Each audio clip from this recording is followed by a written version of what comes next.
Am I in there?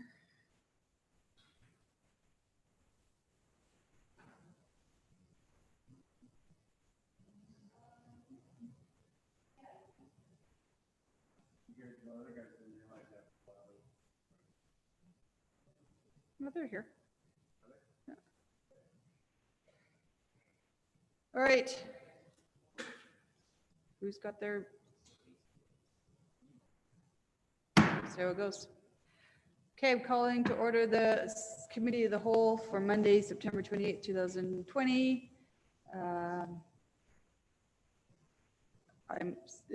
I see Natalie. I don't see Sheena. Sheena here? I see Sheena. Thank you. All right, so we have 100% attendance. Councillor Mackay, adoption of the agenda, please. Yeah, I get to do this twice. Yep. And actually, I have this one. That the September 28th, 2020 agenda be adopted as presented. Thank you. Call for the vote.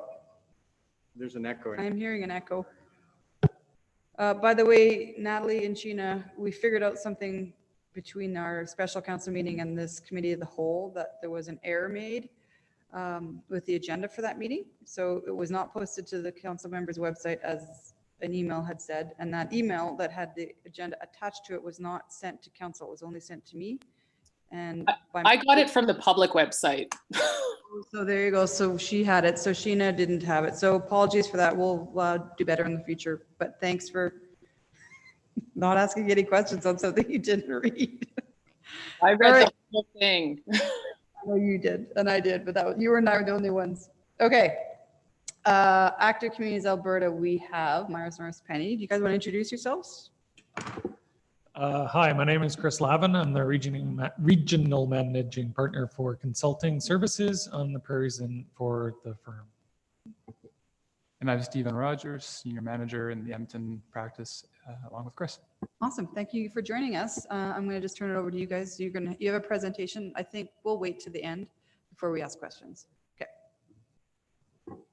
That ends my first question. All right. Stephen's just going to get the presentation put up here. It is we've sharpened the presentation from the very detailed document that we sent out last week. So we're planning on talking to the components of the report for about 25 to 35 minutes or so, and leave a lot of time for questions. Absolutely hold them to the end, as the mayor said. But if there is something that you didn't get along the way, please interrupt me so that I can make sure I get it right, so that you understand what I'm saying along the way, and then we can go through questions afterwards. First, thank you on behalf of our team for the opportunity to work with administration on the project. It was a fascinating exercise, and we put a ton of energy and effort into it to get to the report that we provided to you. My team included myself and Stephen, one of our senior consultants, Dalen Hoffman, and Lacey was also on this one too, and in our team back in the office. Unfortunately, Dalen wasn't able to join us today. In terms of our agenda, we tend to go through a project overview. We're going to summarize the recommendations. We're going to talk about the financial analysis and the structural analysis, and then we'll leave that open to questions. So with that, I'll walk through a bit of our project overview and where we worked on in this project. So as you know, we started with the ACA's Regional Sport and Community Campus Business Case dated December 2019. That was our base document that we worked from. And we'll talk a little bit about the how we worked with them to understand that since that date, but that's the base document we were working from. And I do understand there's been continued conversation, so we kind of had to pick a spot in the sand, and that's the document we started and worked with. The objective of the report is to provide the City of St. Albert with both a general review and a value for money analysis of the ACA's proposed sport and community campus project. And in that sense, it's a bit of a hybrid. It's not a traditional value for money review. It is where it would be just about the finances. There's also components of this that we have in the report that are about governance structure, the risks inherent in this type of an exercise. So there's more to it than that is more of a general review of the document and the issues and concerns that arise when you're talking about a recreational facility in a municipality. The report's commentary on both quantitative and qualitative or the potential impacts of various elements of the proposal, which is intended to improve the understanding of the implications, both the benefits and the risks of the proposal to the city's capital and operational budgets, its facilities, programs, and future recreational plans as well. We work to examine components of ACA's proposal at the time of the writing with the aim of providing insight into the qualitative and quantitative implications of each component independently, and where relevant, in conjunction with one another and in consideration of relevant external factors. 5 sort of key things to think about as you're reading through the report and these general considerations. Based on the information provided by ACA and the City of St. Albert, MMP understood to be current and accurate at the time of writing, which may be subject to change in the future. So it was a bit of a moving target at times, and we kind of had to write a line in the sand that this is the information we had to finalize the report. It's based on the best and most relevant data and information available during the review period, which may not reflect all available data, nor any future adjustments, updates, or newly generated details that may have a direct or indirect impact on the findings. And our reference information provided by other Canadian facilities and operators may or may not have a direct relevance to the COSA and ACA's proposal, but we did provide that where we could to give you a sense of what are those practices in other places. This does not constitute a financial analysis that can be utilized or substituted in full or in part as a formal set of financial projections. You will recognize that as an accountant's requirement to put that in pretty much all of our reports, though I'm not an accountant. With that, the next slide will talk about who we engaged. We added a number of additional interviews and discussions in addition to what we had put in our original proposal, because it was required to do the work. Those included working with Active Communities Alberta, with the City of St. Albert, with Recreation Excellence, working with a group of teammates and team members at the City of St. Albert, the Vivo Center, City of Lethbridge, the Go Center, Saville Center, and then we rounded this off with another discussion with ACA to make sure that we had understood the information and they had an opportunity to have a discussion with us on it. So that's who we talked to. When we get to the next section, I want to start with a summary of the recommendations and our overall one in the blue box at the bottom. And MNP recommends the decision regarding the $20 million in capital funding for the ACA's proposed facility be tabled until the recommendations in this report are addressed. There are significant risks and issues that we've identified in 11 recommendations, and we believe that the council should look at those prior to making a commitment to funding. Overall, the recreation facilities have operated at a high operating costs, and often they are expected to provide low cost and broad accessibility to the communities they serve. And there's a number of reasons for that, and we'll get into those throughout the report. When we looked at this report, a couple of things I wanted to talk about. It's not possible for a recreation field like the one proposed to break even, or it's not impossible for a recreation facility like the one proposed to break even or to generate a relatively small profit. But it is important to note that the operating these facilities typically comes with financial challenges and significant operational risks. Our analysis demonstrates the inherent sensitivity to that, and we did a number of different types of analysis that are in the report. Stephen will go through some of the sensitivity analysis, but the detailed cases that or snapshots that we put in the report are there for you to review at your leisure. The desire of all of this is to boost quality of life, health, and well-being amongst users, and there appears to be genuine alignment in this regard that between ACA, the city, and what we've seen of the City of St. Albert's strategies and vision. In particular, because facility operating models vary greatly, as do the physical facilities themselves, in terms of age, size, components, and furthermore, each comparable facility must be understood in its local and regional context, which adds another layer of complexity to any of the analysis or decision-making process. Our analysis acknowledges those insights while utilizing the data from comparable facilities as inputs into our findings and recommendations. Where we could, and throughout the report, you'll see that linkage back to what we learned from other operators and how that informed our recommendations. The report contains detailed review of many components of the ACA proposal, but not all of them. And when M&P was asked to focus review on those elements possessing the highest possible impact to the city and its residents. The request is reflective of the importance of the community to the city of St. Albert and to the ACA, as well as the broader region. As a lead-in to the detailed analysis and our associated findings, the following high-level observations should be brought to the reader's attention. M&P also provided more detailed recommendations in subsequent sections of the report, and those high-level observations are in those 5 points on the slide. And I won't go through all of them, but one of the things that I think is important is that the business case was well documented, it was well researched, and it was well organized. The financial model in it worked. It was well thought out, and there weren't any errors in it. What we have talked about in this report is where there are risks or there are questions around the assumptions. And depending on your assumptions, so too goes your financial models. And that's, I think, an important distinction to make. What we looked at was risk and what happens if you change some of the assumptions along the way.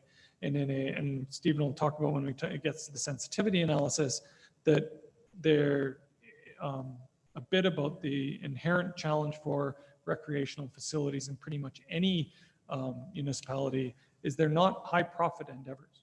You don't have a large net surplus in very many, if any, of those organizations. So misses are important, and sustainability is important when it comes to risk and looking at the financials. So we'll now start talking a bit about the detailed recommendations.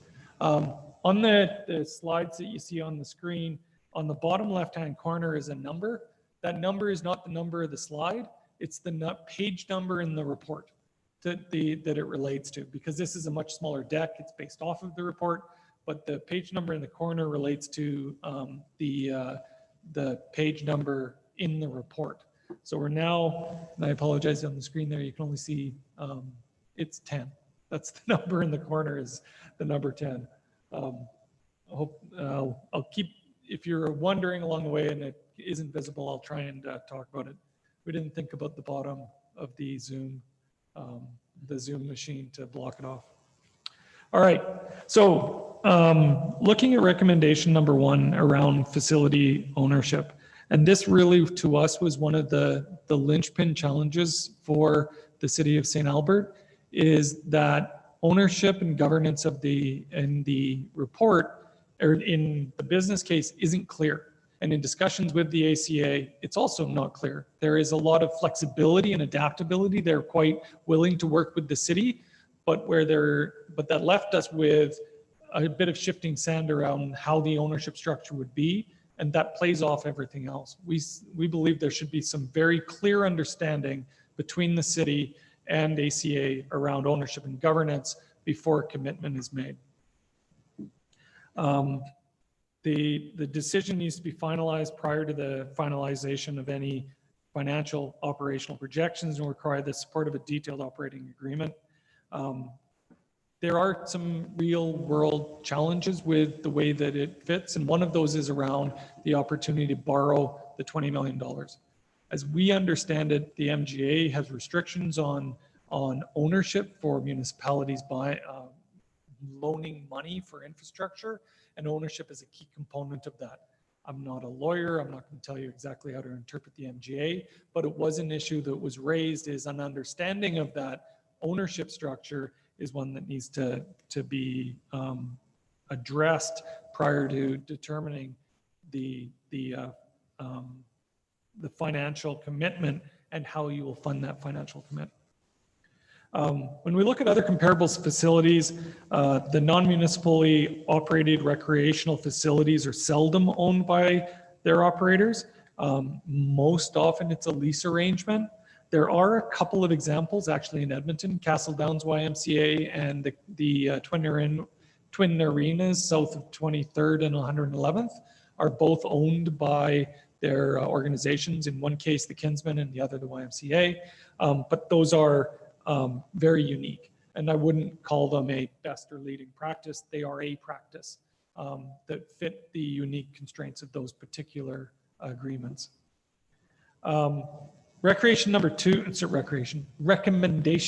two is on the financial impact. The challenge for ACA, and I admit it would have been unfair to them to require them to go through all of the detailed impacts on the city of St. Albert when they're doing their analysis of what it would be for the ACA. But there are financial impacts to the city of St. Albert. One of them, and probably the one that is sits out most prominently, is the borrowing costs of a $20 million loan. Those aren't included in the ACA's financials. Frankly, they shouldn't be, because it's a grant, it's a loan to it's not a loan to the ACA, it's a grant to them, as I understand it, in the way that it was described in the December 2019 report. And therefore, the financials shouldn't include the borrowing costs of that because it's not theirs. However, it should be on the minds of the city of St. Albert when you're looking at the costs of this facility and the notion of whether the facility is in fact not subsidized by the city of St. Albert, and which is one of the comments that's made in the ACA's business case. Some other things to think about. ACA is confident that funding will be obtained and has recently been invited to apply for upcoming grants. The identification of a single proposed location addresses one of the key province's key concerns. And there's nothing in what we reviewed for us to raise questions about that commitment. The ACA has also submitted grant applications into Investment Canada. They're expecting further opportunities to arise out of federal government developments, including economic stimulus projects. It also appears reasonable for the ACA to raise $1 million through fundraising, in addition to obtaining the matching provincial grant funding through the CFEP program. And they have cited that there have been opportunities to raise money in the past for facilities that have been quite successful, both in the area and in the city of St. Albert as well. And what wasn't in their funding, but part of our conversations was, even if those fundraising was not to work, they're confident they could get the $2 million bank financing if that was the route that they had to take. A couple other things to consider would be that might be an offset to some of the financing is there'd be input tax credits for the building of the facility that both City of St. Albert and ACA would be able to receive components of. But as I said earlier, there is a significant amount of interest totaling over 20 years of about $4.5 million for the $20 million in funding. So the next slide will talk about next couple of recommendations, still page 10 of the original report. The first one is operational autonomy. And while the base case does talk about an independent ACA organization operating and running the facility, as you go through a discussion with them about the operational agreement with them and funding, I think it's something that should be considered. If you look at one of the base cases, there may be opportunities to provide shared services or look at marketing costs and other things that actually might be a benefit on both sides of that equation that probably should be looked at. So there's an opportunity there to improve the business case actually by working together. That has implications, and we'll talk about that in a second, around governance. Other places are around accessibility, and we talk about in recommendation 4, some of the accessibility by sports partners, and what that means around revenues and potential revenues at the ACA facility. Looking at the setting of salaries, wages, and benefits, when we did a review, and you'll see that in recommendation 11 of the facility, and looked at brought in some of our compensation experts, there was some opportunity that some of the numbers they had were a bit aggressive. Not sure if it's conservative or not, if they were low in terms of the staffing model. It seemed like the hourly wage was, if they can get it, great. But it seemed a bit lower than we would expect in the marketplace with similar organizations from what we have seen. One of the items in the report, it's on page 37 of the report, is on governance. And the ACA proposal has a significant amount of governance in it. There's at least 3 different advisory or committees as a structure of it, which seemed a lot. It seemed like that could cause or create some challenges around effective governance of a facility that is going to need to be streamlined and be very focused on delivery and keeping the operations working efficiently. Depending on the answer to depending on the answer to the operational autonomy question, the city may want to have some degree of involvement in that governance as well. It isn't spoken to in the ACA proposal, but with a $20 million investment, and depending on how much of an operational autonomy there is, depending on ownership of the facility, you may want to consider having involvement on the governance. We'll say that it shouldn't be elected. It should be out of the administration. People who are smart and understand this stuff should be involved in governance. I am not a fan of elected officials on subsidiary boards and commissions. Did you just say the smart people should be there? You're saying Chris. Moving on. Just don't say nothing. Just not. Sorry, was that something that we should have heard? No. Okay. No, I did not speak well, and I apologize. No, I'm teasing you, Chris. Depending on the ownership structure, when you're looking at that governance, I think it's really an important part of this because of the investment, because of the importance to the citizens. I think governance is an important piece of this, and I think that's something to continue to look at. We talked about the expense projections earlier, especially around shared services, and that may affect them. That's on page 45. And then there's some challenges around sponsorships, donations, and other things like that. The 4th recommendation is around accessibility and affordability. And I was just talked about this a second ago and want to get into it in a little bit more detail. One of the areas of the revenue projections that we found was probably at the most risk was around sports partners and what rules will affect the sports partners and what rates they will expect in a city funded or owned, or will have an investment at minimum in this facility. And what are the expectations of sports partners and other users to have equivalent rates in this facility as you would have in others? And if you are going to insist on those, then will you fund the facility for the gap in between those? So if your expectation of the funding is that you put a requirement on them for availability and pricing, then you are, in our opinion, you are then creating an expectation that you will fund that gap. That if, for make it really easy, the expectation is 150 an hour and the rate that they could get in the marketplace is 250, And part of the agreement is that you want that hour available to your sports partners. Is it the facility that should make up, excuse me, the facility that should make up that gap, or the city? Seem to have run out of voice. Just 1 second, please.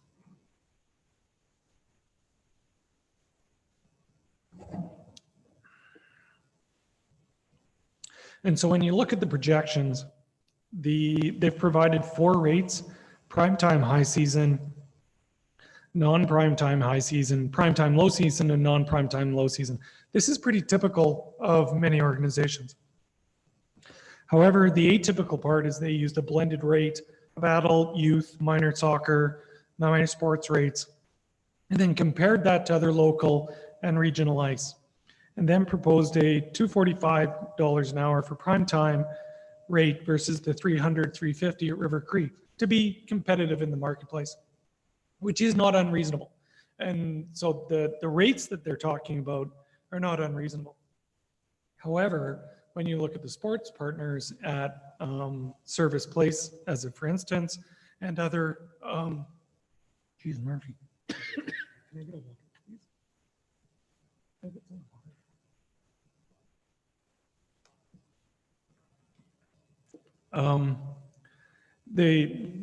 There's a significant delta between those two things.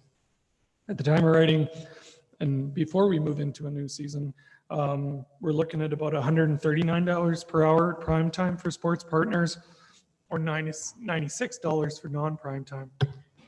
Mayor Herring, do you want to take a 2-minute break and let Chris get his vote? Yes, please, sorry. Yeah, okay. Just.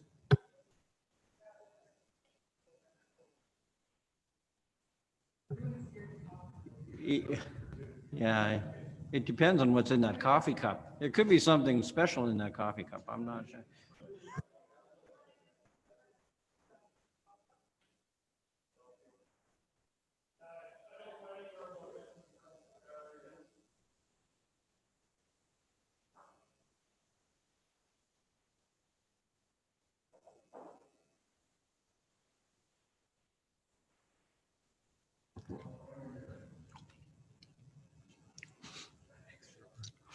Thanks, Councilor McKay, I appreciate it.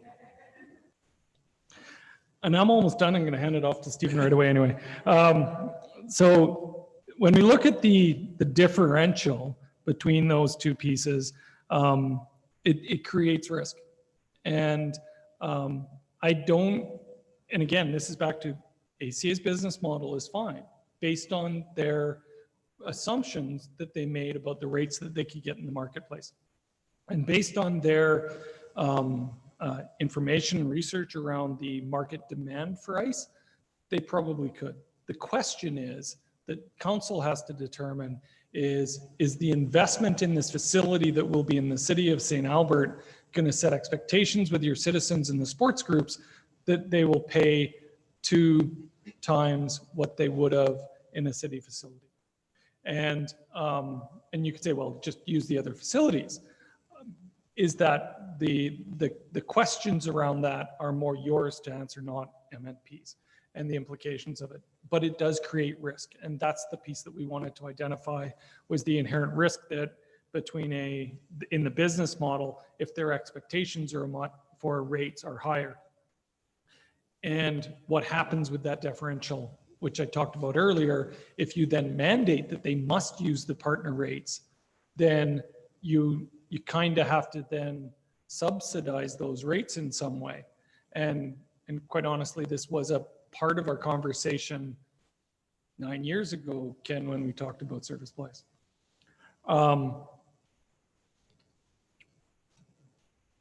So the blended rate presents challenges in terms of apples to apples comparisons, and I get that. There is a challenge between just purely looking at this and saying the apples to apples comparisons between River Cree or Service Place or Aikinsale. And my son hasn't played hockey in a couple of years, so I can't remember what they're called anymore. Jerome McGinley. Pardon? Jerome McGinley. Oh, you renamed it since we were last there. Yeah.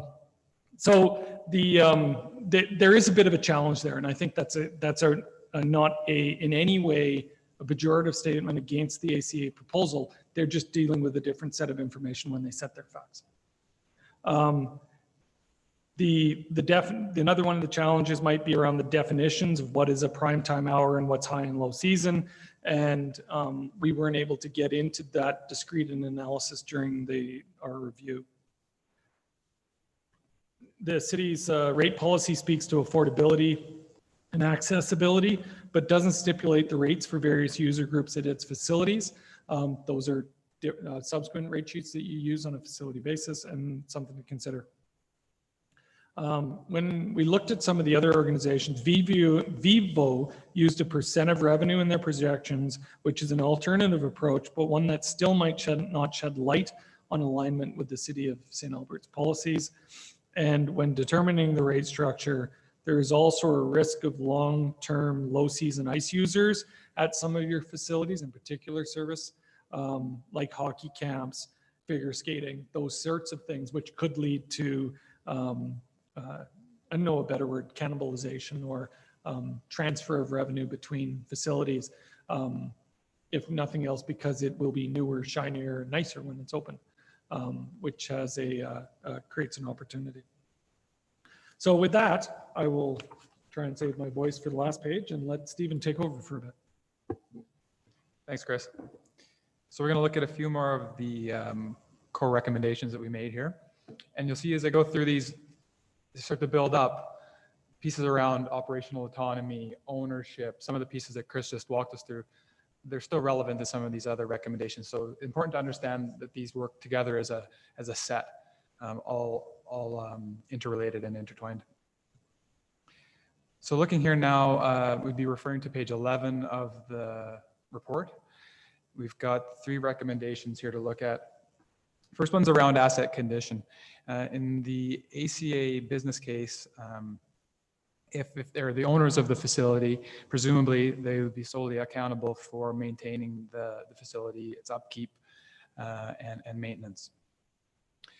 We're recommending at this stage that as that conversation moves along on the ownership piece, you just keep an eye to the item of maintenance and repairs and asset condition, and explore development of covenants that protect the asset. So even in an instance where there may not be direct ownership of the facility from the city point of view, it is an investment. It's a big investment. So you'd want to make sure that you're confident there in the ability of ACA to maintain this asset and plan for its long-term future. Some other thoughts on that one. When we took a look at the projected reserve contributions, the projections are in line with what we see in some of the other comparable facilities, including Service Place, including TransAlta Tri-Leisure Center. They're right in the same range of that 0.5% to 2% annual contribution to reserves. And that's a key piece of what we talk about when we talk about sustainability in the report. There's profitability, and again, Chris mentioned this up front. Generally speaking, for recreation facilities, that can be rather marginal, and that's just sort of partly the nature of the business. But making sure that there is that bit of surplus, that you can make those contributions to reserves in a meaningful way, is absolutely critical for these facilities over the long run. And what we see in the long-term trend, and keeping in mind that ACA's projections are 5-year projections, in the longer lifespan of these facilities, if you start moving into year 30 or 35, the revenue can top out earlier than the costs do. So costs tend to continue to rise, especially as a facility ages. You see some of these more major cost items coming into play and having to be addressed just in order to make sure the facility stays operating and functioning. But you don't really see those costs continuing to be offset at the same level by increasing revenues through either rental rates, membership, special events, those kind of things. So there's a challenge to think about in the longer term that's not necessarily reflected in the financial projections that we reviewed. What else can I tell you about this one?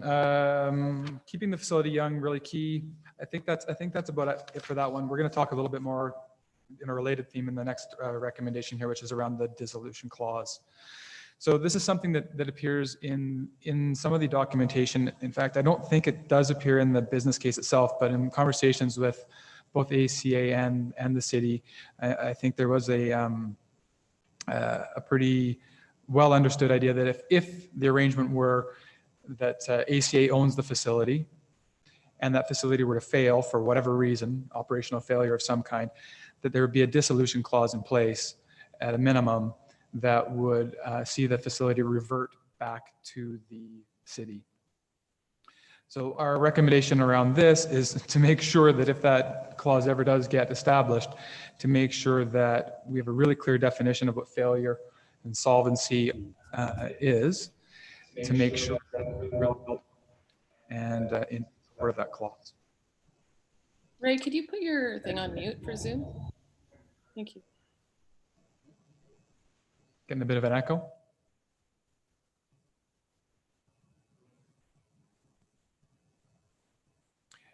Okay, let's keep trying. Let me know if it doesn't, if it keeps echoing. Anyways, the dissolution clause would be a key piece of any operating agreement that would eventually be established between the two parties. In terms of facility components, this gets into some of the gray area that we discovered in the course of our review around needs assessment demand. The proposal is for 2 ice surfaces, 4 gymnasiums that can be partitioned in different creative ways to make usage a little bit more flexible, a fitness center, and a number of retail spaces for lease. Those are the key components, in addition to some of those just normal auxiliary spaces, entranceways, lobbies, washrooms, etc.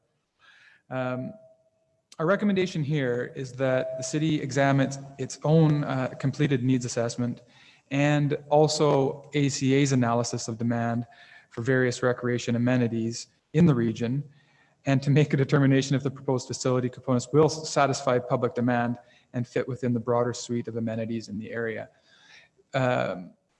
We heard a lot about the needs assessment from the city side, identifying the number 1 need in the community was actually for an aquatics amenity, for a pool. We also are aware that there was a review done on the ice surfaces and a needs assessment for that indicated that maybe 1 ice surface would meet the community needs. So we're talking now about having 2 ice surfaces, albeit in a different location, a different geographic location, different part of the city in the northwest there. So it's very difficult when you put those various pieces in play, moving parts in play, and trying to understand, will this proposed facility with the proposed components it has meet the needs of the community? Understanding those needs are also changing.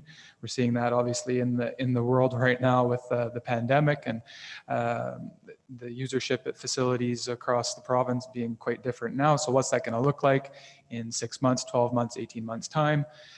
What's that look like when we talk about the broader region as well? So when you think about your neighbors in Sturgeon County, Parkland County, in the city of Edmonton, are we putting a facility in place that's going to meet the general needs?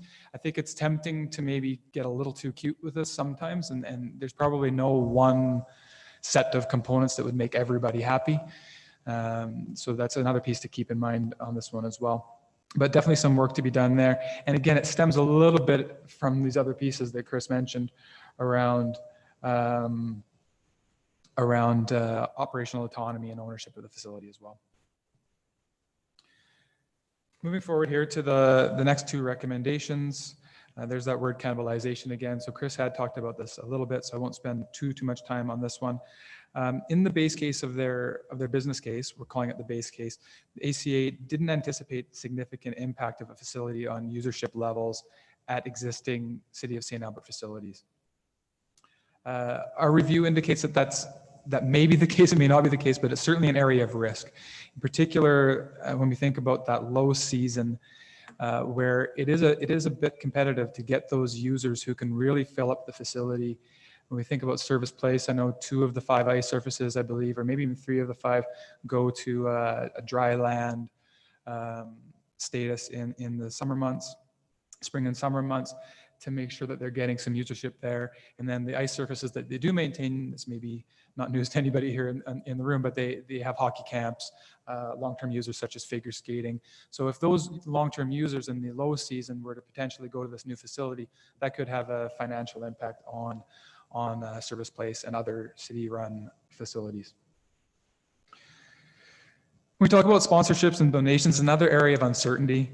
ACA expects their non-municipal status to actually be a benefit in obtaining donations.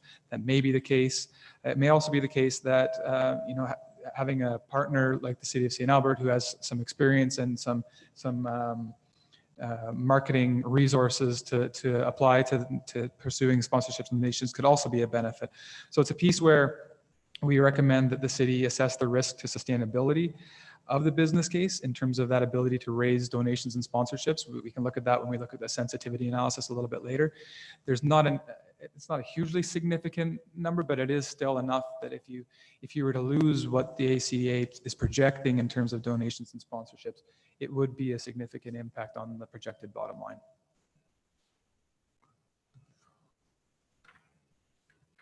Here's our last two recommendations to review here, numbers 10 and 11. So we're still looking at page 11 of the report. These two are related and also pieces that have come up a little bit along the way. One of the clear gaps in the ACA proposal was in terms of operations management experience. Not to say it's the one that had the highest risk profile in terms of our review, but it is one where even in conversations with the ACA as we went through those interviews with them, they hadn't come to ground yet on where they were going to go in terms of management of the facility itself. So they've got a clear indication of where they want to go in terms of their governance structure, those councils, the various committees that Chris mentioned, and the board, with some good experienced individuals who've worked in recreation facility space in their prior careers or existing careers. But at the management level, it wasn't clear if they were intending to hire individuals who had experience and manage that from the ACA level, or to potentially explore hiring a management company who would come in with a sort of package solution that would operate the facility. So some work to be done there in terms of articulating their thoughts on the ideal management scenario. And then in terms of staffing, in particular, because this is such a large percentage of the projected costs, it has to be noted as a key area of risk. The staffing environment that ACA is projected is a non-union, flexible staffing model with some expected reliance on volunteers. Prudently, they didn't include the volunteers in their financial projections. So if they were to get a higher percentage of volunteers than what they're anticipating, that would be a bonus to the projected financials. However, the risk here is that even if you're off by a small percentage in terms of the amount of staffing you think is required to operate a facility of this size and complexity, it can have a significant impact on the projected bottom line. So we'll look at that more when we arrive at the sensitivity analysis. But all in all, the projections that they did do in terms of the staffing are reasonable. I wouldn't say there's any great concern in their methodology of how they arrived at where they're at today. But as the conversation moves forward, if it does indeed move forward, there's some work to be done there in refining the staffing projections.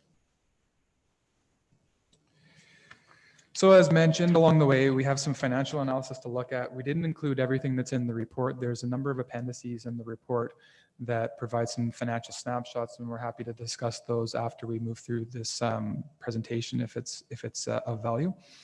For the purposes of today's presentation, we just wanted to focus on the sensitivity analysis and the base case financial projections. MMP, as part of the exercise of this review, we reviewed the ACA's financial projections. They were kind enough to provide us with the raw data file that they used internally, which we were grateful for. It made it a lot easier for us to do our job. And as Chris mentioned before, they were solid financial projections. The model itself functioned well and worked as you would expect the financial model to work. What we did is took the inputs from that model and made a model of our own with a few more functionalities to it that we could manipulate some of the variables and assumptions that we've been talking about today to get a sense of the implications on the bottom line or on the revenue line or the expense line of making some adjustments to those assumptions that went into the initial base case model.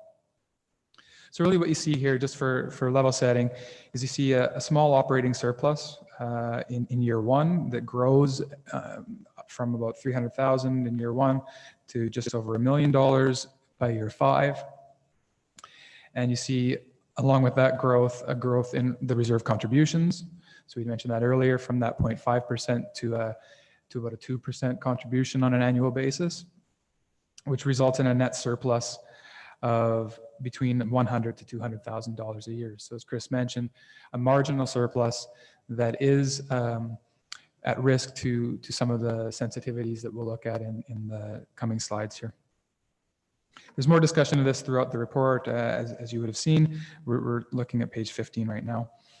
And if we flip to page 19 of the report, this is where we have our sensitivity analysis. And here's just a snapshot of it on the screen here for you to view today. In case this is a little bit difficult to understand, we tried to capture on one page what might happen if we adjusted the base case. So that's the third column, I should say, the base case, the gray column. That's what's in the initial ACA projections. And then in the pink section, what happens if we were to adjust some of those projections in a negative way, negative meaning a negative impact on overall profitability, projected profitability. And in the green section, if you were to make an adjustment to the positive. They're not always equal on either side. And what we did in terms of the adjustments is tried to base them on either what we know is a sort of market standard or a market level that we could compare to, or to what we've seen here in some of the other city facilities. So for example, when we look at item 1 and 1.1, what we did in terms of the negative adjustments in the pink section is if the base case projection that ACA put forward was a 60-40 split in terms of sport partner hours versus normal adult rental rate hours during those prime time parts of the day. If we would adjust that from a 60-40 split to a 90-10 split, that would have a almost $100,000 impact to the bottom line, which reflects about a 30% swing in overall profitability of the facility.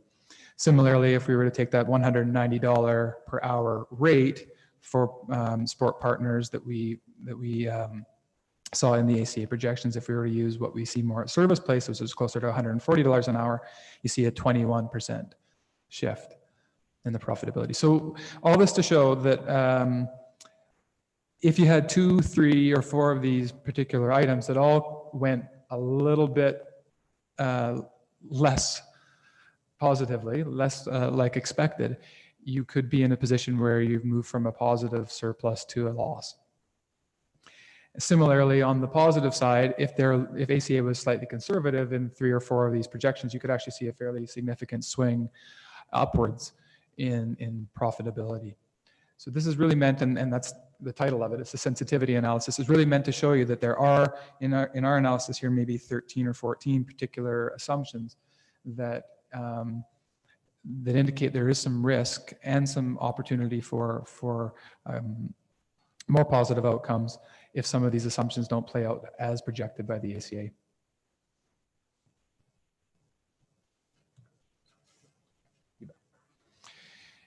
And finally here, before we wrap it up, we just wanted to spend a little bit of time looking at some of the comparable facilities we looked at. Some of these are similar to the ones that ACA analyzed as part of their development of their business case, and others aren't. But what we tried to do here within the scope of our review, because we couldn't look at every facility that's out there and appreciating that each one is a little bit different from the other, is just to take a look at 4 in particular. Well, 3 facilities and then the city of Lethbridge in general, where a company named Recreation Excellence operates multiple facilities. What we see in all of these comparables that we looked at is a combination of multiple parties funding the facilities, the initial capital project. Typically, the municipality or the post-secondary institution owning both facility and land. And in that case, when I say post-secondary institution or the municipality, they kind of function as the same thing. It's a bit tempting to think of U of A in the case of the Go Center or the Saville Center as a private entity along the same lines as ACA might be, but they really, I don't think, should be thought of that way. They should be thought more of as almost as the municipal level. They have some deep pockets. They're a different entity than an ACA is. So I'd say in respect to these four that we're looking at, quite similar in terms of the ownership of land and facility. And then in each case, there's some, except for the Saville Center, there's some expectation that the Recreation Excellence or VIVO or the University of Alberta Faculty of Phys Ed, I can't remember their exact name now, it's changed since I've been there. They have those skills and abilities to operate these facilities. So there's a belief in that. And a trust that once given the keys and the mandate to go do that and the reporting structure to bring that information back to the owner of the facility, that they can do so effectively and efficiently. So to bring this to a close, our coming back to our recommendation and a bit of rationale behind it, MNP recommends that the decision regarding the 20 million in capital funding for the ACA's proposed facility be tabled until the recommendations in this report are addressed. At this time, there are just too many unresolved items that present to be able to present a definitely don't or definitely do to this. We're not in the position to say that ACA's proposal is absolutely not the thing to do. We're saying there are things that are unresolved that need to be addressed before you invest in it. And that one of those is the facility ownership, degree of shared operations and governance needs to be determined, and that continued to be in flux throughout our conversations. This is a marginal business, if we've talked about it a few times, that after the reserves were considered, it was about 3% of revenue. That's the degree of surplus at the end of the day. And so when you think about any of that sensitivity analysis, there's not a lot that needs to go wrong, but on the other hand, there are also lots of opportunities to go right. And which goes to making sure the understanding between the city and ACA is very clear as you step into an investment into this, into the entity, if that's the decision where you want to go. We understand there's lots of opportunities for the investment of this significant amount of money for the city, and you want to make sure that that investment is wisely placed and that the citizens' expectations alongside what that will get for them is understood as well. And we also understand that there's continuing conversations have been ongoing since December of last year, so that the case that we presented has also been in flux a bit as well. And so with that, that's the end of our presentation. And please, any questions that you wish. Thank you, guys. That was good. I'm going to go to questions. I know Ken already has his hand up, so go ahead, Councillor Mackay. Well, I'll just start it off. Yeah. I'm sure there's lots of questions and comments, and I appreciate the opportunity. And thank you very much for the presentation. It was very detailed, and in looking at it, I appreciated kind of all of the work that you guys did in doing this. A number of questions. Actually, Chris, it's been 12 years since we were working together on the service place review, so time does fly. You look a heck of a lot better than I do. Time treated you much better than me.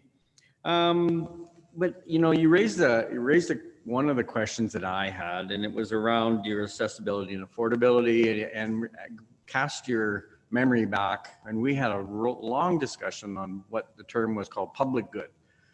And it was like, so what is the responsibility of the municipality to operate, let's say, a recreation facility, but in particular, certain components of it, one being aquatics. We know that aquatics just doesn't give us a return on the money that some of the other facilities might, or some of the other things is, but there's an expectation that a municipality will allow or have facilities that residents can access and for the public good. And so we talked about that whole subsidization that you just identified. And how do we address that? How do we, I mean, if we looked at it, there was just kind of the service place recommendation that we talked about was, well, that's a responsibility. There's an expectation that a municipality will have facilities that are for the public good. Again, my question is around how do we address the expectations or the subsidization that you raise? Is there a method to do that? Is there a best practice that we're seeing in other municipalities around somebody with a facility that's potentially run through a third party? I wouldn't say that it's a best practice, but a common practice that's done in other places I'll talk about in a second. But I think you're right about this, the notion of the public good. And it's not just about the, it's getting to an apples to apples comparison of what is better operated facility. And Service Place Credit Union, Service Place was a different type of facility because it was a situation happened in and of itself that was supposed to break even. So I don't want to get into that whole thing, but there is a notion of recreational facilities for across the city, and all municipalities do have this inherent public good to them. However, when it comes to a facility operating where you have it sets a threshold for the value of its ice and the value of the service that they wish to provide, and the city comes in and in recognition of their investment makes some demands. And if they make some demands that go in contra to the economic model that organization has put in place, then it's not fair to expect them to take it on the chin. And so what happens is you in essence buy ice at the difference, or buy gyms or whatever it is. And that becomes the investment or that the city's making. And there's a number of different ways to do that. You could do it as an operational grant to the organization. They just have to then charge less for their ice. You could do it as an operational grant to the sports partners, and they then just buy the ice where they need to get it from, or some combination of those. But in essence, the key to it though is a reflection of a purchase of public good, availability of ice to sports partners at a rate that is expected or not. You may decide that it is that the city cannot afford it or does not believe that that's the right investment in that facility, and you don't do that. We're not saying that you should for this particular facility, but that is I said some things elected officials shouldn't. That's absolutely something that an elected official needs to decide, is what is the appropriate subsidy or amount that you would provide out to that facility or not, because you will have to answer that at some point in the next 4 years.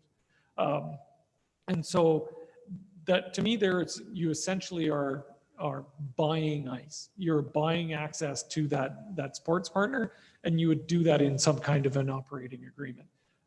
Our comment is that that's an operational subsidy. And the comment in the statement in this report is it will not be subsidized with public money. Well, that's not fair if someone has to recognize that gap between what the sports partners expect if they're going to actually be required to only pay the amounts that's there. And in essence, that's where we got to in 12 years ago. Just a follow up. You said in one of your recommendations, number 2, that there's no direct ROI on the city's 20 million. Aren't there secondary? I mean, and actually that's in relation to actually 20 million, that if we actually gave $20 million to the facility itself, rather than maybe found $20 million that we put into servicing or some other method that would actually meet MGA requirements potentially. Right. But I mean, there must be secondary economic benefits that aren't factored into this thing that would factor into your ROI, like potentially tourism, commercial development. We did talk about that, and I'll let Stephen add to that in a second. And I think the core of proposal talks about ROI to the province. It is and to be fair, their business case was, the audience was the province, not the city of St. Albert. And so their case was being made to the province for what they're, so that's appropriate for what they were using this business case for. Absolutely the right thing for them to do.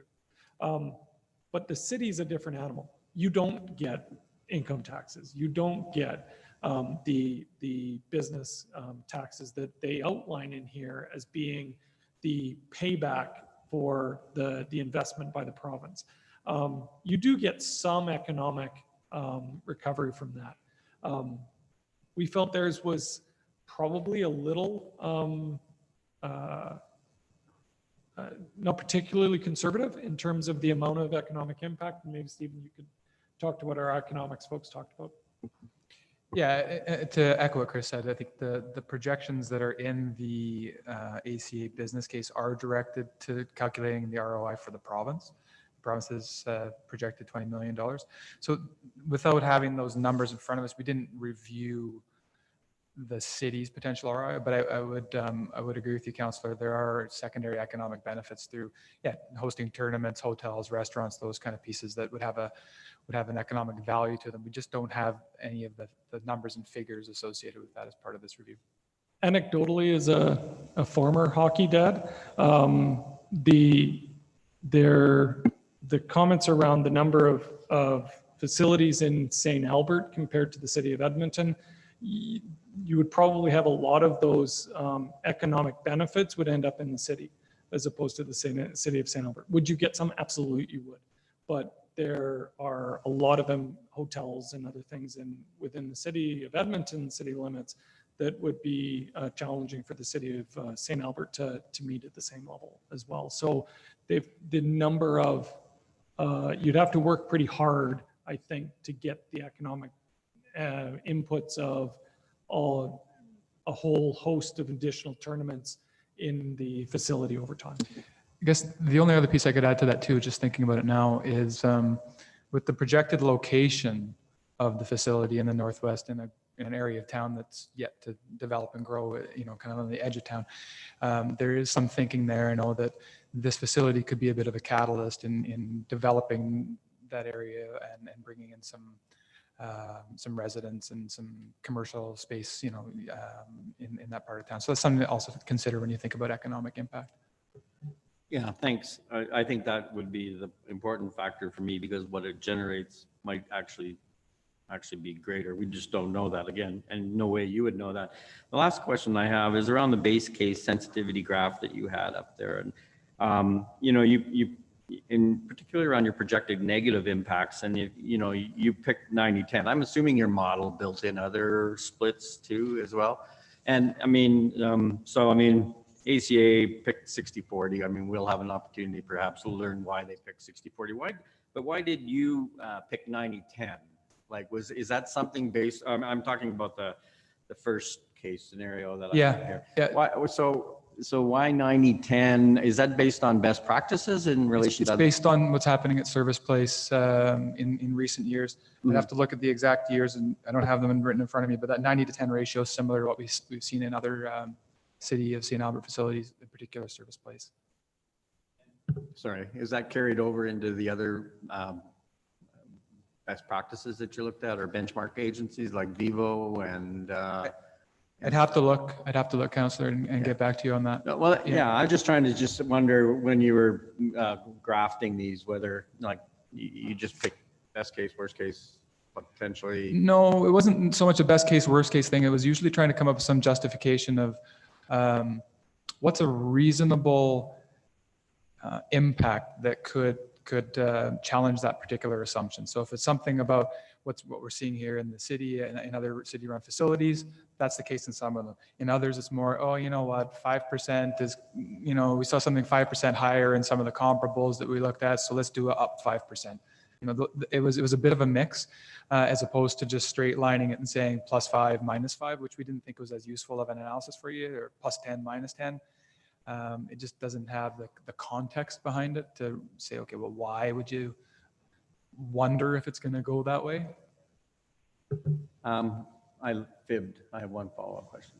That's okay. Okay, I have to get the evil eye here every once in a while. So I mean, out of all the risks, you didn't rank them then potentially, though. I know though they in the appendix you kind of put a graph model in relation, or is it appendix even? You in your the report you have like around funding and ownership. You've got like medium risk, facility ownership 1.2. You've got like high risk. So I mean, potentially the ones that are on the graph that you kind of put on there or chart, or I guess. Generally speaking, the ones that we spoke to today with the recommendations are the ones that showed up either red or yellow in that section of the report with the findings. Generally speaking, appreciating that we tried to simplify and to unify some of them. So we weren't looking at all of them on an item by item basis and give you 45 different recommendations. We wanted to give a manageable set of recommendations for you to consider. So just, pull them together that way. But No, I think I it is accurate, Councillor, to say that the ones that were red were the ones we felt were most important to address, and then most of the other ones as well.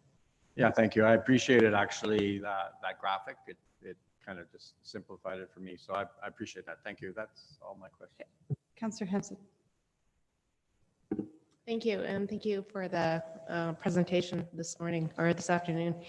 I get some of my questions were along the same lines as Councillor Mackay, and I'm wondering, when we are talking about assumptions,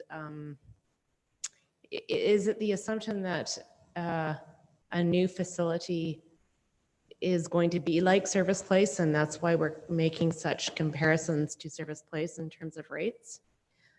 So that would be my first question. And the second question I have is, if there is a gap rate for users, when we look to the city of Edmonton, there's many different recreational sites and different arenas like Knights of Columbus, and as you've mentioned. And by the way, I had 4 kids in hockey, so I'm with you. I've been to them all. Do those facilities worry about that gap, or do they just charge what they need to survive? So 2 different types of facilities, those owned by the city and in the city of Edmonton, those owned by the city and those that are privately run. The privately run facilities don't have any requirements by the city as to what rates they can do. So the one at 99th Street and 6th Argyle, they can charge whatever they want. They're purely private rink. The ones that are run by the city have a set of rates that they can charge, which are minor hockey rates or adult rates. So if it's the sports partners in particular, it's the minor hockey rates that are mandated by them. And so when we, as a manager, I bought lots of ice. So when we went onto the city site, the ice was a price. Didn't matter which facility it was across the city, it was a price. And eventually it filtered down through our club to me as a manager. And it was just set no matter which rink we went to. And it would depend on, it would change prime time to not, but it was a minor hockey league ice. Similarly, in the city of St. Albert, you have the same thing. So the rates that we're talking about, as we understand it, and Diane, tell us if I'm wrong, they are not just Service Place rec centers ice. It's City of St. Albert ice is that price for their sports partners. And not just the ice, but the soccer sheets, soccer fields, the gyms, whatever it is. You also have agreements with the educational organizations, schools, where you have rates that are set. And those are set whatever the facilities they are in each of the rinks that you have. And it's a single set of rates. So it's not just Service Place. That being said, when we looked at the mix of what they're charging, there is some similarity in the type of facility it is. It is a multi-use facility with gym and everything else. So in general, those things do apply as well. But from an ice point of view, I believe I'm right, it's across the city, isn't it? Yeah. But I guess the only thing I would say is I'm glad that there is a range of which St. Albert Minor Hockey and Ringette and other users have. But I would, as a user, expect that a not-for-profit organization might have different rates than a city-owned facility. That would be an assumption that I would make. I would also ask, But, sorry, but before you go on, Mhm. the city of Edmonton with the Kinsman and the YMCA one, the rates are the same. So those ones, it is expected that you would get the same minor hockey rate of those ones as well. okay, that's good to know. That's really good to know. So in terms of a dissolution clause, you said that that would need to be explored a little bit more. And is it really, when I read the report, I really felt like it was around the reserves and the ability to be able to put in the 2 to 3% into a reserve pot in order to maintain the facility going forward. Would that be an accurate assessment? It is part of it. So dissolution is at what point is it, the question is at what point do they default and it go back to the city? That's the dissolution question. And how far into debt, or if they, with reserves being part of it, if they are unable to meet their reserve contribution, they're still breaking even, but not donating and putting something into a reserve contribution. Is that something the city would want to monitor and then have a decision point at? You're 10 years in, the reserve fund has $100 in it, and your maintenance costs are mounting, and they will come home to roost on the city at some point. Those costs for that facility are not, they don't disappear along the way. So that's what we meant where it does come into it. It's not purely an absolute profit loss margin, but what do you put into a contract that says we will require you to have this level of surplus? And if you don't, when would you make a decision as to when you would say you're now in default of that agreement? Thank you. And it makes sense that you would have a variety of things that would contribute to whatever a dissolution clause would be, and that would be a factor. I guess one of the things that I would, vehemently disagree with you, Chris, is that we need more ice, and we need more than one sheet. For anybody that's got children or multiple children, we are all over the region trying to find ice, because we want 2 to 3 practice times and we want game times. So I don't know where that information keeps coming up, but I would say that that's just anecdotally, maybe historically, just not true. We are driving everywhere. And so just to be clear, it was not within the scope of our project to be able to do a full needs assessment of the complete ice requirements of the city.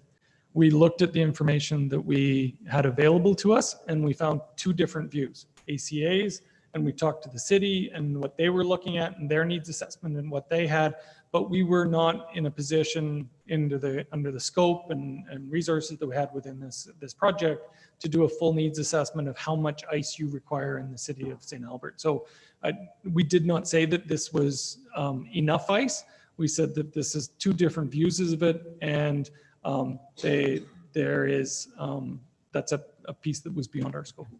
Well, thank you for the clarification, because I think those listening in who do have kids on sheets of ice know the struggle. Mm-hmm. I think that's it for me. I guess I would say that I think it is too bad maybe the report didn't delve into a little bit of what an economic impact might look like in terms of bringing people into our city. I would hope that money would stay in our city if we're hosting tournaments, et cetera, and that the city of Edmonton wouldn't get it. No offense to them. So I might have a little bit of trouble agreeing with you on that scope, but you didn't have it in your mandate to look at. So I appreciate that was not explored. Those are just comments that I need to say. The need for ice is to me here.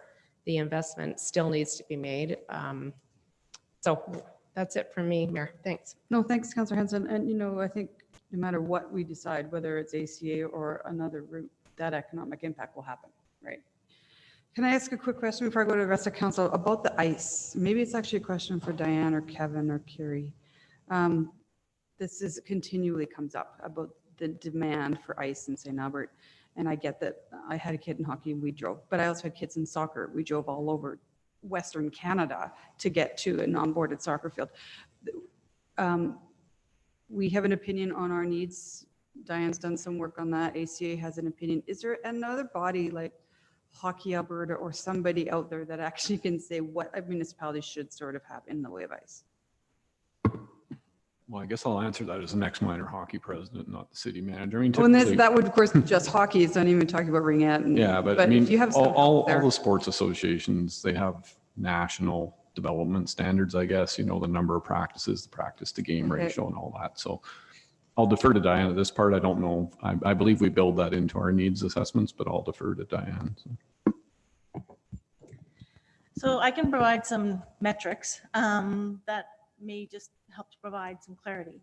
So first off, we do have long-term athlete development model, which we look at the number of hours required or through the long-term athlete development model to what we provide. So we know that across the board, we're not meeting. So minor hockey needs 9,000 hours. We allocate 6,000. We know that they access the additional hours outside of St. Albert. We know that we have 66 arenas in our region that are within a 15 to 40-minute drive of St. Albert. So definitely not within in our city, but within the region. We know that we have 30,000 hours of ice in our arenas, or not ice, sorry, arena allocation. So that's ice and dry floor. We book 16,000 hours of ice and dry floor in our arenas. We have a 55% utilization rate in our arenas, a 45% capacity.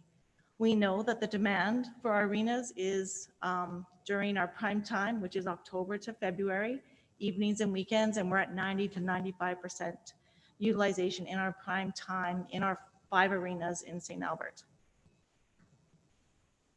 Does that provide some context to the bigger does. picture? Okay, and then in the ACA business case, did they have something about predictions of utilization? Or was it close to 55 overall or 90 in drinks?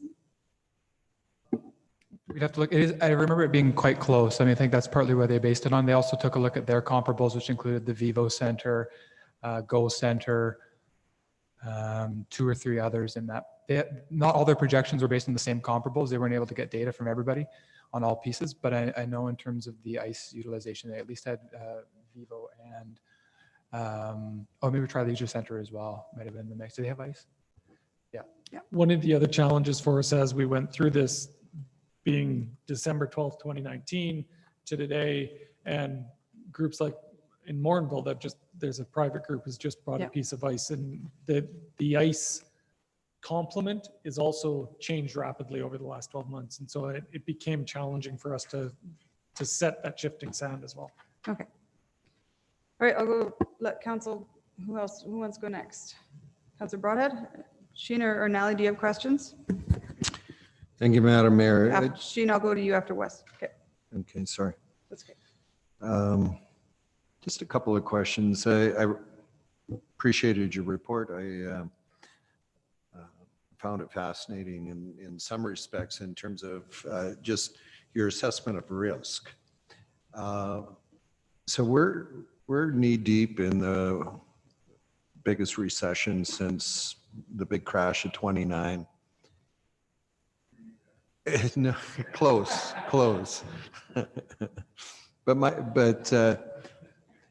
But here we are. When you did your risk assessment, first off, did that come into your assessment in any way here? Maybe just describe how you took that into consideration. Yeah, we did. And in part, that was why we did the sensitivity analysis in the way we did. That there are, if anybody tells you they know what's going to happen in the next 6 months, they're either a federal politician or they're lying. And the reality is it is unclear as to what's going to happen in minor hockey and recreational hockey, in the use of the gym facilities in memberships. We don't know. So it was difficult for us to make projections as to what is going to happen next, because this isn't just a a change in economic circumstances, it's an unknown economic circumstance. It's easy to look at some things that have happened in the past and then say, okay, this is what it'll look like in the next few years. I'm neither an economist nor a prognosticator that could tell you that. However, it did then say, now we need to look at what risks would happen and what would have to happen in conjunction with each other for put this into a financially unstable position. So we looked at those 10 or 11 things that were could have significant impacts if they didn't go as planned. And I'm sure that the municipal administrators here would say that operating these facilities is a challenging operational environment. And so things don't always operate as they are planned. And so we felt it was prudent to look at those, not from just a best case, worst case, to what's a reasonable switch on either side of that. And then say, okay, if a couple of these things happened at the same time, where are you at? And in essence, many of those things that are on that sensitivity analysis, it would only take 2 of them to go wrong for the post reserves surplus to be gone. And if you had 3 of them or just one of some of them, the reserves is gone as well.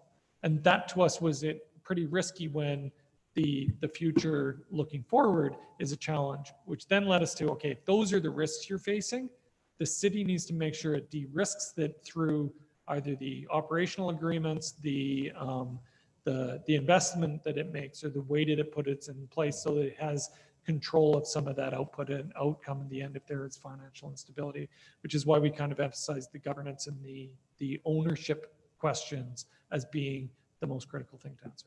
Yeah. Sorry, and in addition, and the needs assessment piece, the needs assessment and demand, to get back to that idea on the ICE and the membership, that utilization piece is really key as well. If you don't get the facility booked up and used, that's another key piece of risk.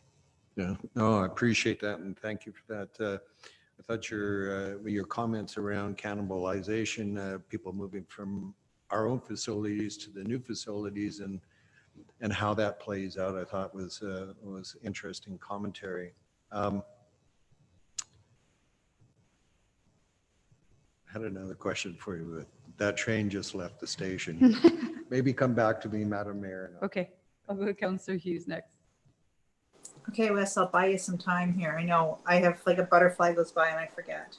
I just want to comment that I thought this was a good review in my opinion. You can't ever predict everything that's going to go on here, but I think you did take a very cautious approach into it, and I really do appreciate what came out of it.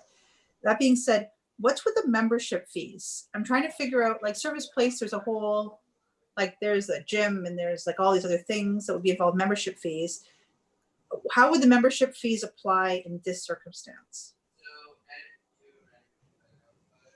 I'll let Stephen add to this. They do have, as I understood it, there is a plan for a gym facility in the ACA building that would have membership fees like any other. And when we did some of the review, when I first looked at this, I would have thought that there would be, again, significant transfer of revenues from city facilities, service and others, into the facility. However, as my colleagues were quick to tell me, I'm old, and the review that we did at Service was 12 years ago, and the floor has changed a lot in the city and in that the gym and rec space. There has been a proliferation of them over the last 10 years in St. Albert just as much as anywhere else. And so there's already been that movement. And because it's separated quite a bit, that wasn't the area of cannibalization or revenue shift that we actually saw a lot of risk in. It was more on the low season and the significant players that were picking up big blocks of facility use. And so there is a membership capacity in there, but it wasn't one of the areas that we had actually in the end, once we looked at some of the data and looked at other anecdotally from others and at what we saw in the marketplace, the issue that we found. Yeah, and ACA's projections, I would say in this regard, in terms of just pure membership volume, are fairly conservative. They took a look at 8 or 9 comparable facilities across the province and have their numbers, at least in the first few years here, plateauing at 50% of that average. So they're not necessarily going out and expecting that they're going to even reach that average level. They're fairly conservative and ramping up from year one through. So they're starting off with something like 1,700 members anticipated and working up to 4,000 when the average is closer to 8,500 according to their analysis. So the membership fees are specifically for the gym memberships. It gives you access to the facility for the gym and fitness center. Okay. Not the ice. Not the ice. Okay, Correct. so this is like a separate revenue. I don't see the, and maybe it's in the repairs and maintenance, but there is still operating maintenance with gyms. Like some of the equipment breaks down, you got to replace it. You know, every treadmill is like a ticking time bomb in some cases because it's the pounding. So is that included in the repairs and maintenance budget for all of the costs for these other elements? Or is the repair and maintenance budget just discussing the ice? I'd have to go look back at the report. And in terms of our review, we didn't see any great areas of concern when we looked at their repairs and maintenance estimates relative to the components of the facility. Okay, so I'm just trying to make sure that we're counting both in there. Sorry, I was talking over you. It's okay. The other question I had is, I don't know how thoroughly, and I don't have a right or wrong answer on this. I'm just wondering, how confident are we about the staffing level of the FTEs?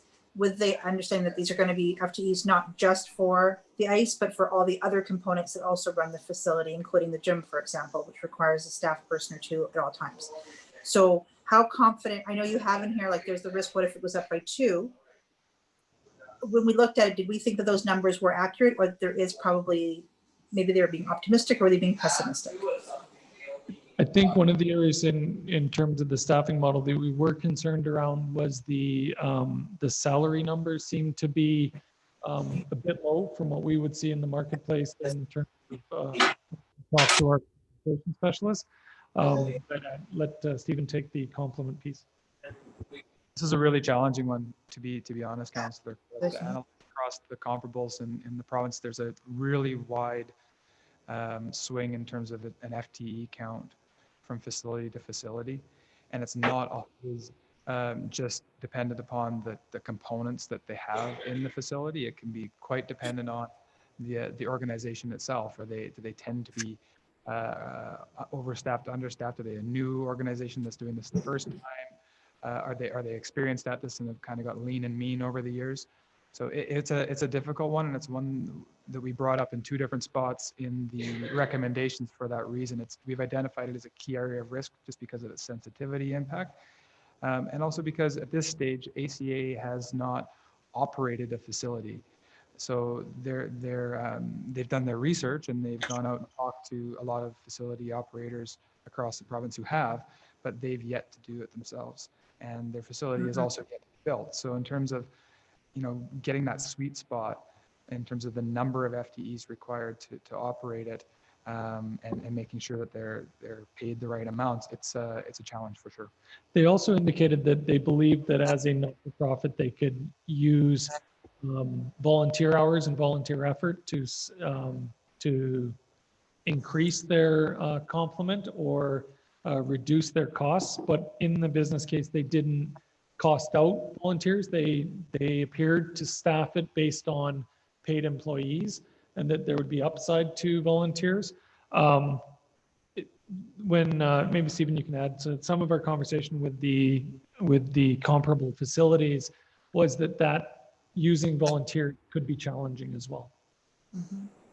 Yeah, and I think ACA would recognize the same, and it's why they didn't include those volunteer hours in the financial projections. I think it's an aspirational piece of the business case that they would like to see volunteers getting involved, and it ties back to that whole idea of community involvement and lifestyle and quality of life, all those pieces that we think about at the sort of strategic level of it.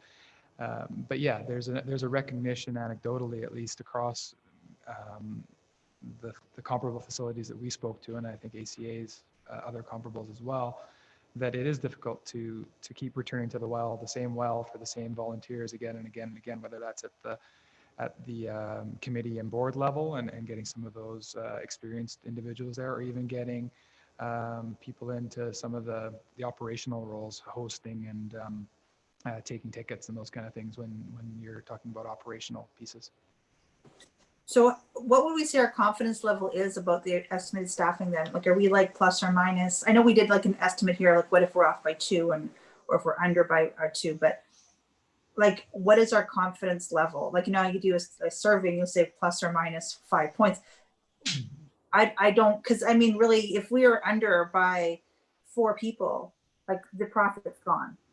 Like, you know, so I'm trying to figure out, like, is this like an average number of estimated FTEs for comparable unit, or just what do we know?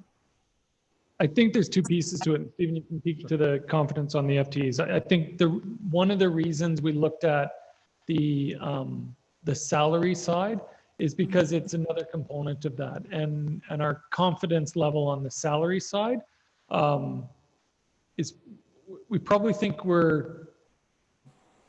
are more confident that that one is light than being able to say for certain whether they have too many or not enough staffing on it, because of the complexity of sort of comparison to apples facilities. But the idea around the average cost of a labor hour based on their non-union example was we felt it was low.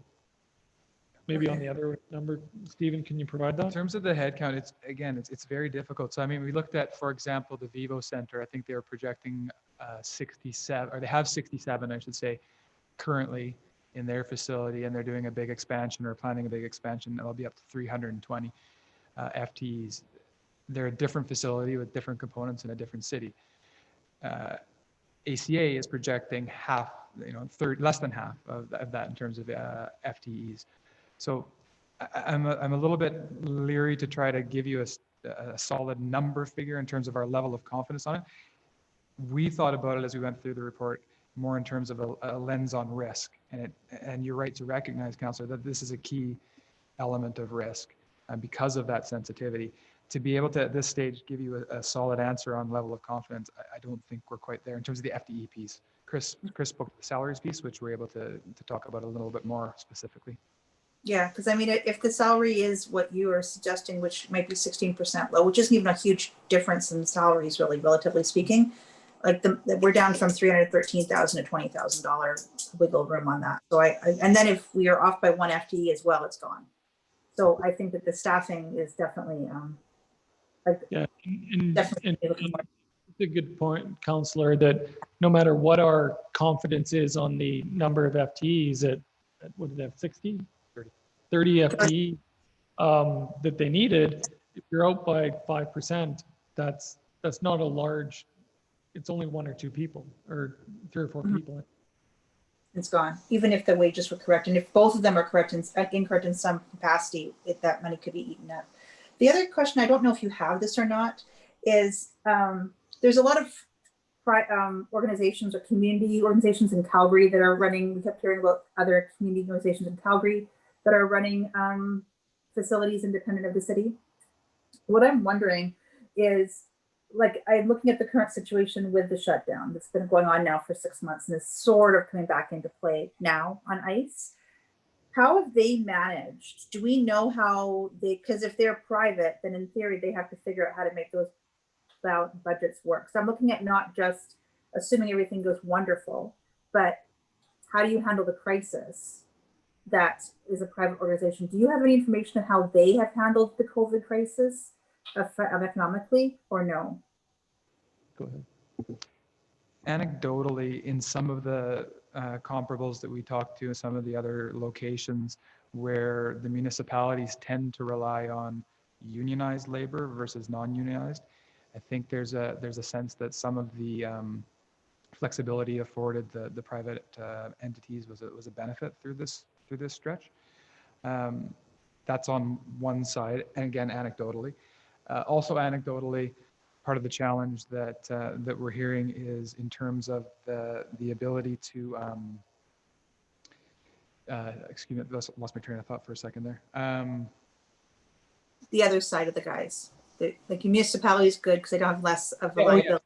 The other Right, yeah, side. municipalities, you know, they're bigger organizations and they have the ability to draw, you know, with consequence, but they have the ability to draw on funding to keep operations running. So when you look at some of the drop-offs, I can't remember which one I was even looking at last night. It was a membership, you know, it dropped off like 95% during COVID, the memberships at one of the facilities we looked at. So the ability of a private enterprise who's out there on their own to withstand that kind of impact to their bottom line is different than a municipalities as well, just fundamentally by the types of organizations they are. Right. You'll also in the report that one of the comparables, and I think it was Vivo, over the last 5 years has struggled to meet their reserve requirements. They're still breaking even, but they haven't been able to contribute to the reserves. I imagine that has been challenging through this period as well. And one more question was about the both the sponsorships and the retail leases. So did they assume in their projections, I'm sorry, I have something in my throat. Did they assume in their projections that they were going to have 100% occupied 100% of the time? Because that's unrealistic.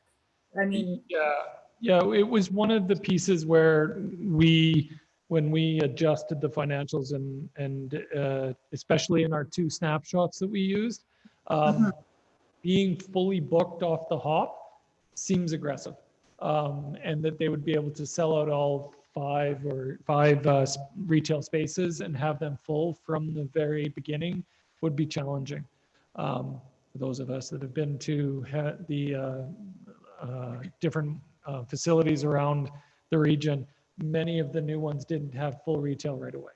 And it's taken some time for them to fill up and have continued retail.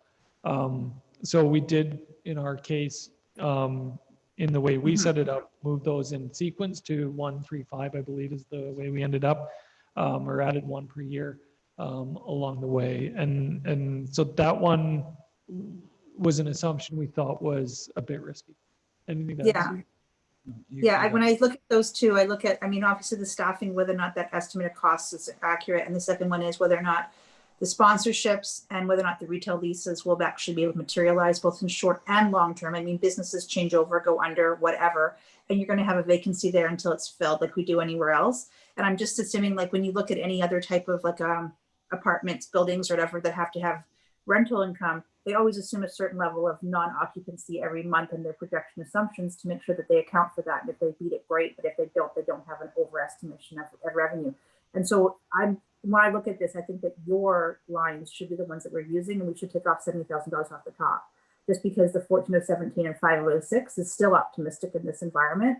And we should be expecting that number, period, at least for half of it each year or something of that nature, even to be optimistic. So I appreciate those two elements there, because that's certainly areas of concern as we're moving forward on this. I think that's it. So Councillor Broadhead, did you think of what you wanted to say? Because I think that's all the questions I had. Thank you. The train pulled back into the station, Madam Mayor. Okay. All right, so a risk tolerance for all of this goes up, of course, if ACA brings in big dollars from other orders of government. And but one of the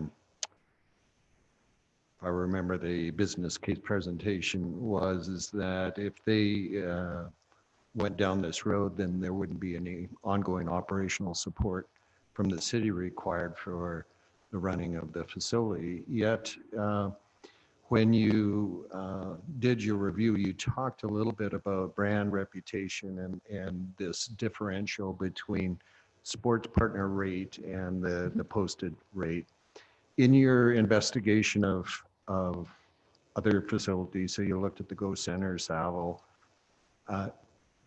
do they have like sports partner rates and then general rates? And are there any of those other facilities that you looked at where the municipality or the deep-pocketed organization had to make up the difference?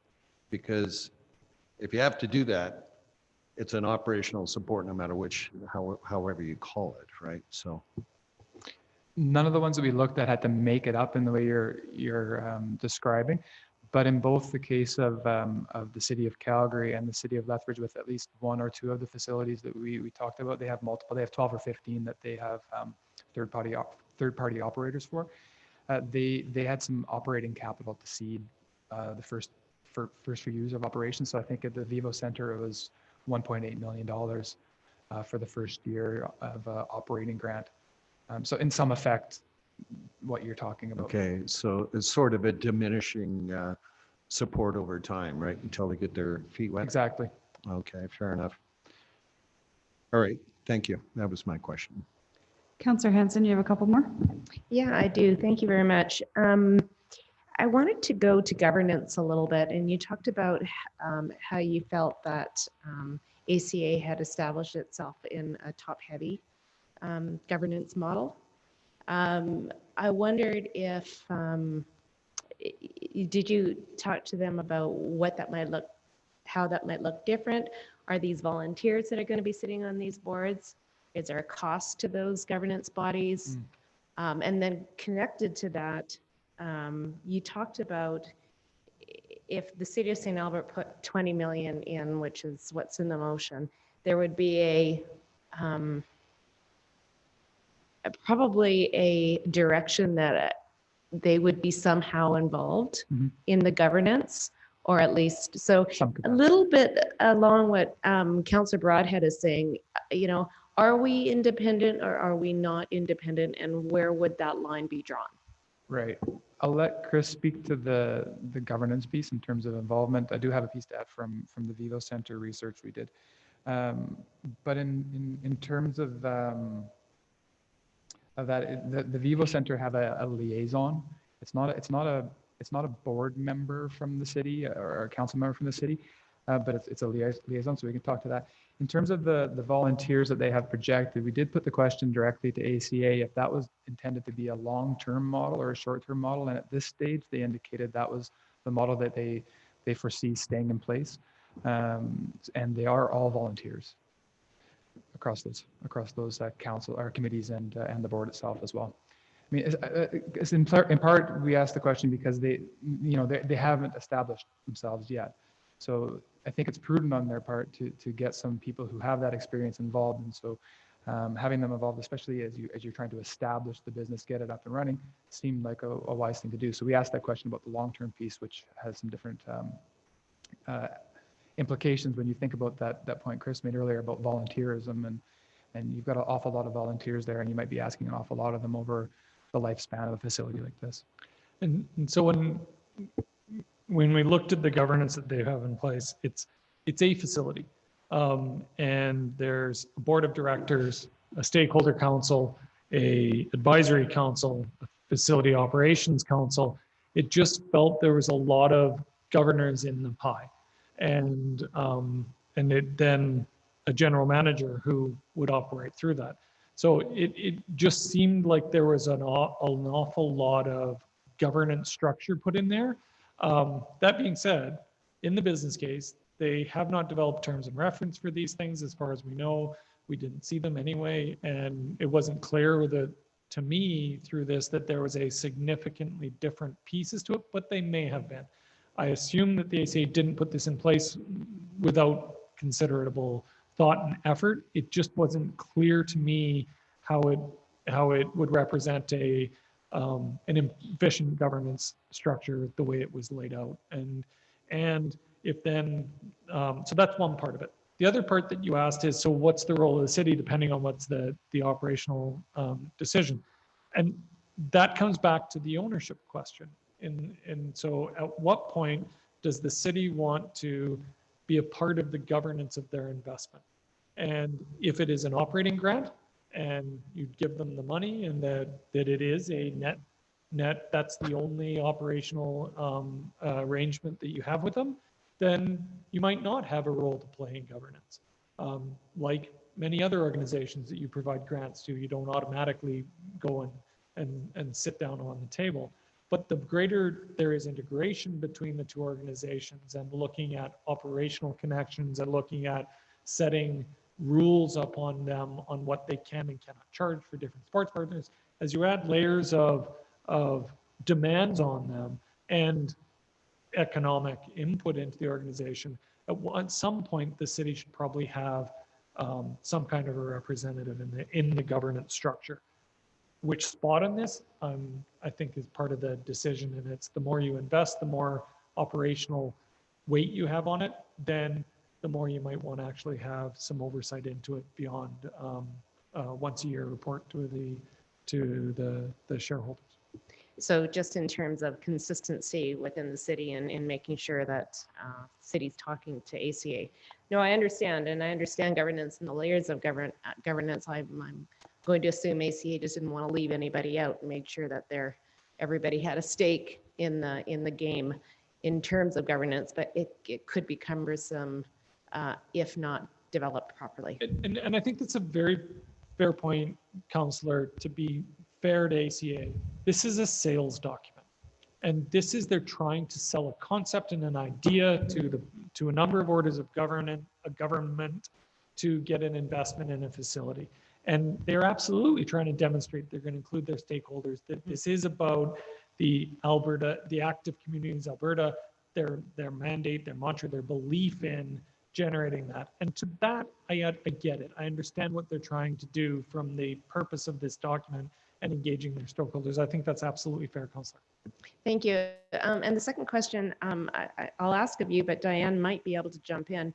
I'm wondering if we know through the sponsorships that I guess most of these facilities would have in terms of keeping the operations going.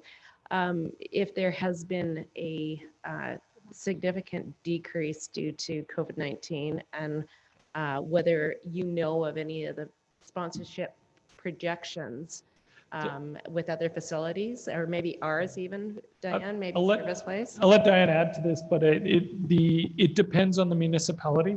Some municipalities do allow corporate sponsorship of their facilities. City of St. Albert is one of them. Up until today, the city of Edmonton didn't, but I understand they started talking about it today that they may allow corporate sponsorship of recreational facilities. Well, they're not going to be fussy about where their money comes from.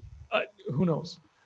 It was the first I'd heard of it from a text from Stephen this morning that they'd actually brought it up. And I searched the website, so I couldn't even find it yet. So that is new. But the city of Edmonton doesn't sell corporate sponsorships to the facilities as a whole. We've also had discussions with Carrie and about some of it might be expectations of the landowner around and the deal that you make with them around the sponsorship and naming of the facility as a quid pro quo for the land, and that alone might take out a significant amount of expected revenue from their economic model if that disappears as part of the deal. And so sponsorships is an issue. We have seen many organizations get sponsorship for their facilities, and naming rights are valuable. I think we are still not near a cycle enough to know if the price has dropped or the ability to get sponsorships has changed because of COVID right now. I do know ours and many organizations are tight with our philanthropic and sponsorship dollars right now. Go ahead. To provide some context from St. Albert, so annually there's anywhere from $500,000 to $1 million in our advertising, sponsorship, and leaseholder revenue that goes to the bottom line of our facility for facility support. We have very strong partnerships from the beginning, and so the relationships we have with our partners continue to be strong, and we continue to renew many of them. I would say in the last few months with COVID, there have been some not that have not renewed, but for the most part, they are continuing to renew. A lot of it has to do with the long term that we've had. It depends on the viability of the partner that we have with their economic, I guess, position with their company. But we aren't seeing a significant decrease, but we have heard from our colleagues in other municipalities that they are seeing some significant changes. So it is really volatile right now, I would say. It just depends on your partnerships, the relationships you've had, the value they see. Definitely the naming sponsors, either the title or the component naming sponsors are the most lucrative. And they're the ones you have the more long-term commitments with that we have had. So they've been very strong. Advertising turns over quite a bit, but we continue to see people, new businesses wanting to advertise in our facilities. So that's been good. So I would say overall, considering where we are with COVID, we're fairly, we've seen some good retention and some positive, but again, it is quite volatile in this particular environment. Thank you very much for that. And thanks for your answer. That's it for me. Any more questions from council members? Kevin, I have a question process-wise. So this was our opportunity to ask questions of Chris and Stephen, but it is coming to council October 5th, correct? Would you prefer we leave some of our questions that are to you and your staff to the 5th? Okay. And this just an engagement with MNP right now. Okay. Okay. And MMP will be in attendance next week as well, if there's any more questions. Oh, good. Okay. All right. So because the recommendation you have in here is to receive this information, but we don't really even need to do that today. We do that on the 5th, correct? Okay.